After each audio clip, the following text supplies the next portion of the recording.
Welcome back to Media in Focus. We're talking about Senator Aquino and his honeymoon with the press. With us is his spokesperson, attorney Edwin Lacierda, and journalist Raissa Robles and Inday Espina-Varona. You know, Carlos Conde, a journalist, once said that Senator Aquino seems to be thinking out loud when he talks to the press, and that this should be reined in. Well, yeah, in some occasions he is. Uh-huh. I think the most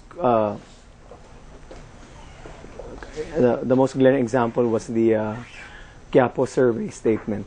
Okay, what happened there? He was referring to this particular survey group, but it seems like at that point in time his numbers were going down. He wasn't referring to Pulse Asia, he wasn't referring to SWS, he was referring to this particular survey group. But unfortunately, his numbers were going down. So when he said that, yan naman galing sa makukuha mo lang naman sa Quiapo, nandamay pati Pulse Asia and SWS. But, you know, we knew what he was referring to.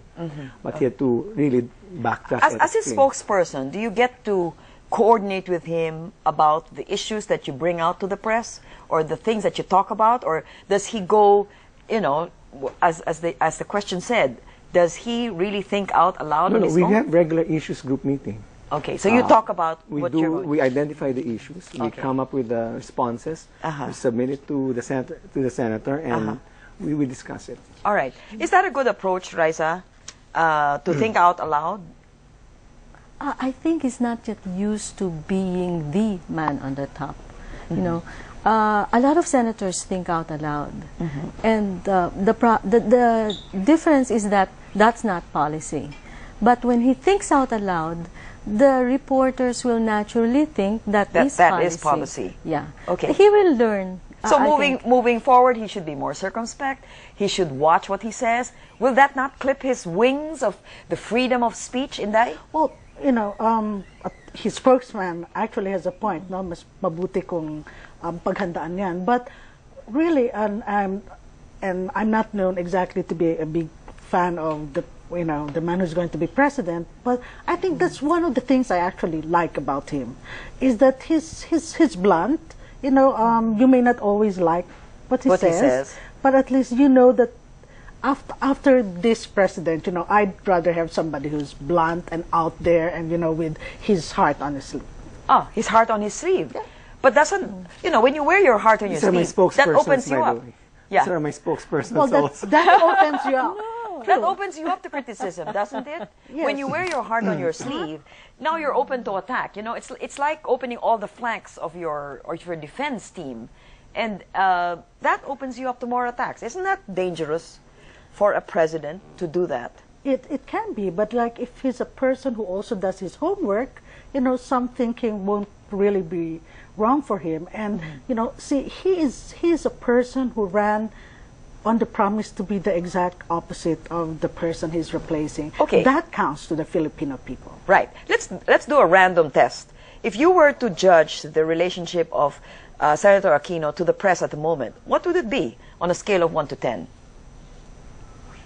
7. 7? I don't know, because when you have to subdivide the press. You know, there are columnists, and there are columnists who don't like him. There are just reporters. There's the foreign press that has a different. You're saying the press is not created equal. All the press is not created equal. You cannot lump the press. You cannot say media altogether, because there are different types. Okay.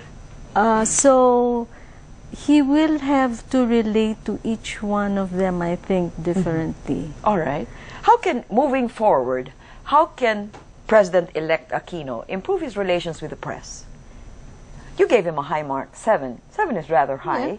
It's I think it's still, you know, he campaigned to be open, he campaigned to be honest, he campaigned to be transparent. That's what he should do.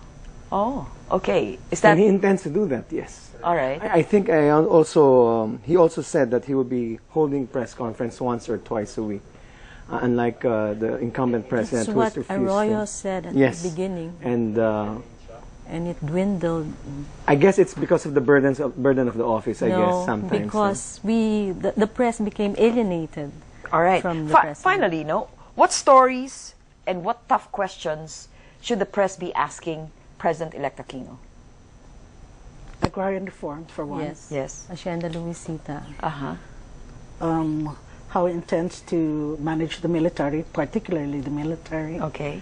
And how he can, and this, I think a lot of business columnists and reporters want this, they want more specifics in terms of handling the economy, the deficit, you know, how to raise taxes and all that. All right. And Attorney Lacierda, we're going to get those answers. Yes, we do. During the campaign, we formed several policy issues groups, so those will be addressed. Concerns of the business sector, concerns of the agrarian reform sectors, concerns for the farmers and all that. All right. Well, Attorney Lacierda, I wish you all the best because I know this is going to be a tough 6 years ahead. But it's not going to be too tough for me. It's not going to be too tough for you. Because he's a guy who's pretty honest, and like Raissa saying, maybe it's, or Inday was saying, he carries his heart on his sleeve, so it won't be too difficult for me to prevaricate. That's good. Very good. That's good to know. Thank you very much, Edwin, for joining us, Raissa and Inday. It was a pleasure having you to talk about the honeymoon. We look forward to Senator Aquino's proclamation tomorrow. And now we leave you with a story about other world leaders' honeymoon with the press. I'm Cheche Lazaro from Media in Focus. Thank you for joining us tonight. We'll see you again next week. Good night.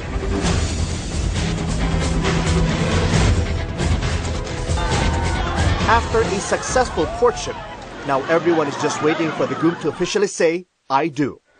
And so a honeymoon period of sorts begins. The proverbial honeymoon concept started with U.S. President Franklin Roosevelt, who seemed to be especially effective during his first 100 days as a result of a public and a press generally hopeful about new policies. But the expectation disillusion theory says that unrealistically high expectations of presidential performance eventually give way to a more realistic assessment. It happened to Ukrainian President Viktor Yushchenko, who was brought to a near-hero status in 2004 during Ukraine's Orange Revolution. A year later, the honeymoon ended when media started questioning the lavish lifestyles of his family, and Viktor refused to answer. U.S. President Barack Obama's honeymoon with media went into a cardiac arrest the summer after he was sworn in, with the controversial issues on bailouts, healthcare, and now the oil spill. The Center for Media and Public Affairs believes the media gave Obama, the historical figure, a positive and even melodramatic coverage until the press started covering Obama, the politician. Still, the romance would be envied by presidents fast, as Obama enjoyed what appears to be the most number of praises from the press compared to his predecessors. Will Noynoy Aquino face the same fate? Time will come when the press will stop covering Noynoy as the scion of heroes, but as Noynoy, the president, outside the shadow of his parents. When that will be, only time will tell. But all honeymoons will eventually be over, and then the real marriage begins, for better or for worse.